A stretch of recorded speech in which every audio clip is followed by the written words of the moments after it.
Цёпла і сардэчна вітаю вас, дарагія сяброўкі і сябры, з вами праграма Шыльды і я, Лявон Вольскі.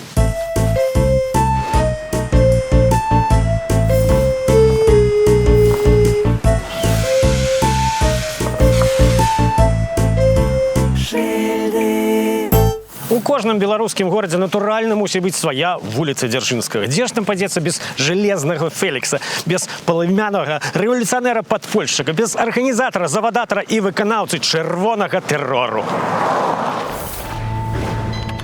Фелікс Дзяржынскі нарадзіўся 11 верасня 1877 году у маёнтку Дзяржынава непадалёк ад Івянца. Бацька Фелікса памёр, калі малы меў толькі 5 гадоў, таму выхоўвала будучага рэвалюцыянера. Дарэчы, ён быў 6-м дзіцём у сям'і маці. У раннім юнацтве Фелікс быў апантаны рэлігіі і нават збіраўся быць ксяндзом.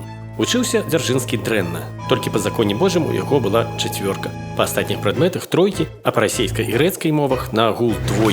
Пасля смерці маці ў 1896 годзе ён кідае гімназію і цалкам аддаецца ідэям перабудовы свету. Ужо навучаючыся ў гімназіі, юны Дзяржынскі ўступае ў літоўскую сацыял-дэмакратычную партыю, займаецца сацыялістычнай агітацыяй сярод працоўных, за што ўпершыню трапляе ў вязніцу ў 20 год у Коўна. Захаваліся рапарты ротмістраў вязніцы ў Коўна, з якіх вынікае, што Дзяржынскі не зламаўся і не паддаваўся ніякім экзекуцыям. Пасля яго высылаюць у Вятскую губерню, з якой Дзяржынскі здзяйсняе паспяховы пабег у Варшаву. У 1900 годзе Дзяржынскі зноў трапляе ў турму ў Варшаве, адтуль яго высылаюць у Сібір. З гэтай высылкі Дзяржынскі зноў здзейсніў паспяховы пабег. Усяго да рэвалюцыі Дзяржынскі адсідзеў 6 разоў, у сукупнасці 11 год. У турмах Дзяржынскі захварэў на сухоты, там загартоўваўся яго рэвалюцыйны характар, там Дзяржынскі авалодаў ведамі, якія потым паспяхова выкарыстоўваў супраць праціўнікаў у рэвалюцыйнай барацьбе.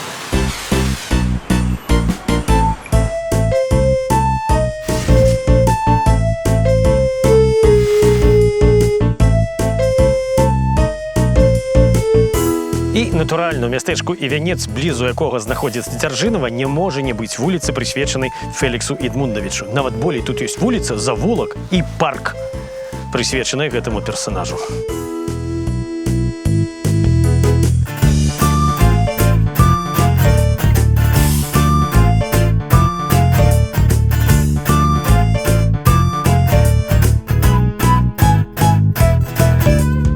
На вуліцы Дзяржынскага ёсць крамы, дзіцячы садок, жылыя дамы, усё, што трэба для жыцця. У парку актыўна ды пасіўна адпачываюць работнікі і сяляне. На завулку жывуць шчаслівыя і вянецкія сем'і.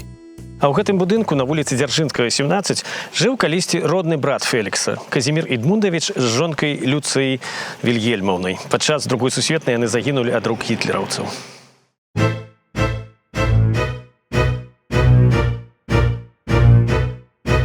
Але вернемся да нашага непасрэднага героя, да жалезнага Фелікса, рыцара рэвалюцыі без страха і папроку.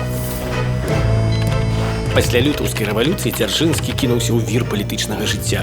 У кастрычніку 17-го ён быў камендантам Смольнага і так зарэкамендаваў сябе, што менавіта яго выбраў Уладзімір Ленін у якасці кіраўніка арганізацыі, якая мусіла змагацца з контррэвалюцыяй. 7 снежня 1917 году яго прызначылі старшынёй усерасійскай надзвычайнай камісіі ВЧК. За першыя ж паўгоду існавання арганізацыя Дзяржынскага расстраляла 50 чалавек.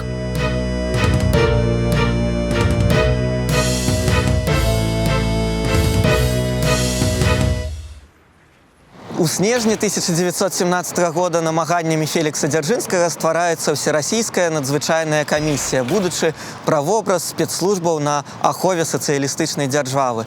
У лютым 1918 года выдаецца дэкрэт «Сацыялістычная дзяржава ў небяспецы», якая развязала рукі Дзяржынскаму. Тэрор, забойствы, гвалт, суды, расстрэлы. Жалезны Фелікс лічыў неабходным выкарыстоўваць усе сродкі барацьбы за рэвалюцыю.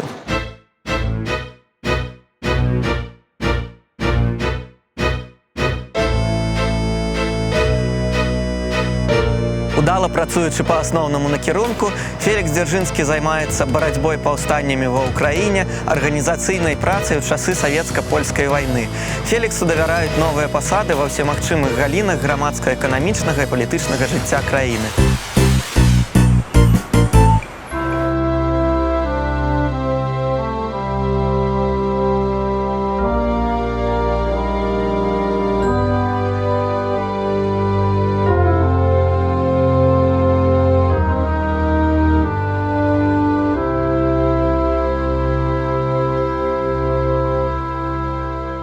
Калі крыху адарвацца ад асобы героя нашай праграмы ды падняцца над мітуснёй постсавецкую рэчаіснасцю, так мы ўбачым старое і прыгожае мястэчка. Упершыню Івянец згадваецца ў другой палове 14 стагоддзя, калі ён быў у валоданні вялікага князя літоўскага Вітаўта. Тут можна пабачыць касцёл святога Алексея, збудаваны ў пачатку 20 стагоддзя, касцёл святога Міхаіла Арханёла, узведзены ў 1705 годзе, сінагогу 1912 году, царкву святой Ефрасіні пачатку 90-х гадоў мінулага стагоддзя. Здавалася б, усё гэта ніяк не звязана з Ленінам, камсамольцамі, піянерамі, Куйбышавым і Фрунзе, але чамусьці так улады паназывалі вуліцы старажытнага мястэчка.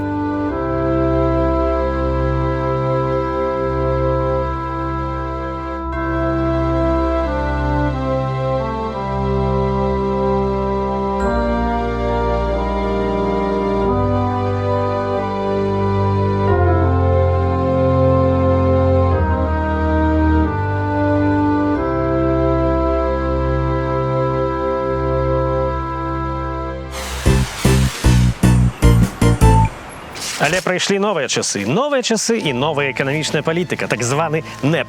Падчас гэтага ВЧК пераўтвараецца ў ГПУ, а Дзяржынска, апроч асноўнай працы, яшчэ і прызначаюць наркамам шляхоў зносінаў. А з 1924 года ён наогул узначаліў вышэйшы савет народнай гаспадаркі СССР. На гэтай пасадзе Дзяржынскі займаецца развіццём прамысловасці і металургіі. У 24 годзе кіруе пахаваннем Леніна, зрэшты, ў 26 годзе сам заходзіць у іншы свет. Столькі пасадаў, столькі турботаў, столькі працы. Ну як тут не надарвацца? 20 ліпеня 1926 году Дзяржынскі выступіў з разгромным спавешчаннем аб праблемах савецкай эканомікі. Гэтую прамову ён рыхтаваў усю ноч. Пасля выступу з цяжкасцю перайшоў у суседні пакой і прылёг на канапу. У 16 гадзінаў 40 хвілінаў Дзяржынскі памёр ад разрыву сэрца. Тут, у Івянецкім парку імя Фелікса Дзяржынскага, мы і скончым сённяшнія шыльды. Скончым цытатую чалавека, імем якога названыя безліч вуліцаў беларускіх мястэчак і гарадоў. Грамадства і прэса не разумеюць задач і характару ВЧК. Яны разумеюць барацьбу з контррэвалюцыяй як від дзяржаўнай палітыкі.